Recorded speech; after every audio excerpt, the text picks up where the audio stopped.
Markets over the last 24 hours have underlined the delicate balance between the recent highs on global equity indices and economic data. Just one bit of data on the Tuesday showing maybe a bit of weakness in the US economy, as was the case with that data.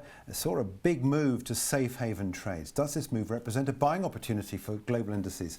And not just for equities, but also for the dollar as well. Brian Noble joins us now from tradernoble.com with some technical analysis around some of these big trades. Welcome, Brian. Thank you, Johnny. The emptying out we saw yesterday of the US markets was caught up as well in the European markets and of course overnight in Asia, and we're looking as though we're going to get a lower open today as well in the States. What are your thoughts on where these markets are, and do they represent a buying opportunity? Yeah, we're back into the volatile October, and we certainly started off with a bang after a nice rally into the end of September. Twice we hit the 50-day moving average at 29.50 and bounced 30-40 points off it. This is the S&P, so you can see, yeah.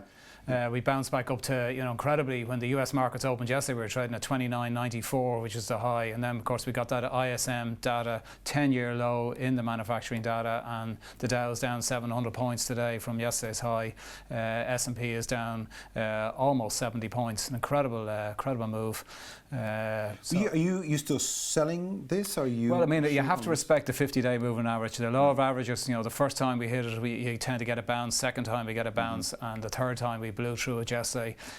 Closed just slightly below at 29.40. Obviously today we're trading at 29.20, which is actually now below the 100-day moving average as well. So it's building up on the SMAs. But against that, we've got a massive open gap from yesterday's close at 29.40 to today's low so far. So when the markets reopen in the States, I would expect some of this gap to be closed. Right. Personally, I think 2900 to 2920 is very big support for the S&P. As long as we can hold this 29.20, I would be a buyer the first time. And you've got to remember, we've got the non-farm payrolls on Friday, so it tends, when we've got a big economic data coming out, especially Fridays after the manufacturing data that was reported yesterday, you tend to get a rally into it. So, I mean, I wouldn't be getting as bearish yet. And the other thing is, October, whatever, apart from last year when the last quarter we saw an 18% fall in the US indices, generally October, whatever low is put in, tends to be a rally into November and December. So, there's a lot to play for. We've got the trade talks next week as well. Trump has got a lot on the line. He's got to get a deal done with China.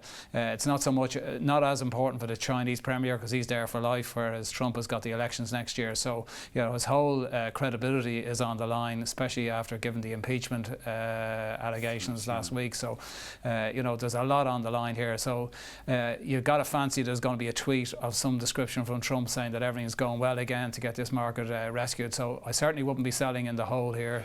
Okay, so let's take the view that you are waiting for this opportunity to buy. If you're buying at around this sort of level, 2900, 2920, where would your stop be? Because we've got quite a lot of distance between the next sort of line of support. Yeah, well, the 200-day moving average is it doesn't come back until 28.35. Yeah. So I'd certainly, if I'm buying, which I've actually bought a bit this morning myself. So right. Here, given that large gap, not looking for a huge amount, just try and fill most of that gap. But I'd certainly use a stop of 28.89, just below 29.90 right. On this. Okay, that's the S&P. Quick update on the Dow. You mentioned the Dow, same sort of pattern, obviously. Yesterday, again, being supported by the 50-period moving average. In today's 24-hour markets, we've got this further leg lower that we got for the Dow. So similar sort of picture, presumably. Yes, when the market closed right on the 50-day moving average yesterday. We're obviously down nearly 200 points this morning. I forgot to mention there, the S&P and the Dow both had key day reversals yesterday. So right, we got to respect that. Yeah. And if you look at silver from September, silver had a key week reversal, and the market's down 12%. Since. So key day is not as important as key week, so that's why I think Friday's numbers are really important. If the S&P can't build value back up to where we have been trading for the last few weeks, get back up to over the 50-day moving average, we could well see a further dump in the event of the numbers are weak on Friday, and then we'd have a key week reversal. Okay, the dollar is quite an interesting side line to this, is what's going on. This is euro dollar trade, something else I know you want to talk about. This has been pretty good for those that have been short on euro, not just against the dollar, but a number of currencies if you exclude sterling.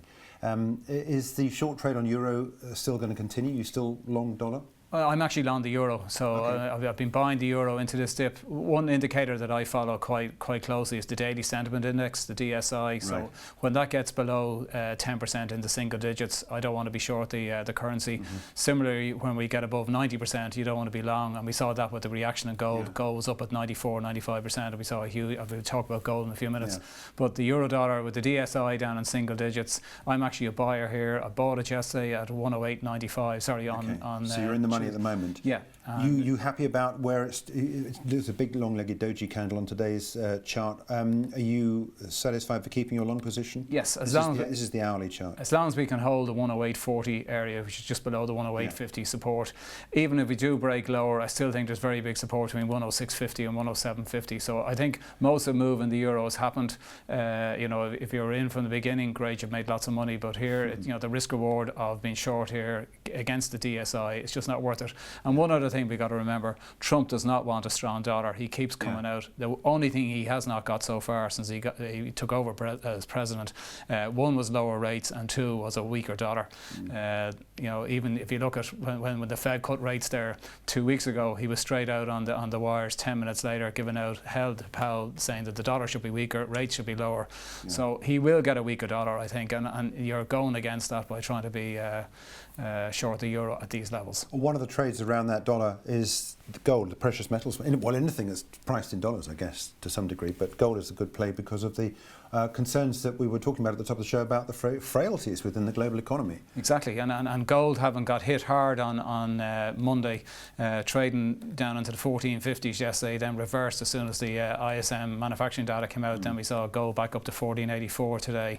So I think 1450 is a big level for gold. Certainly we've tested it and bounced nicely off it. I think on a second test I would be a buyer into that 1450, 1460 area with a tight 1442 stop. If we do break below that, then there's every chance we could go down into the 1300s.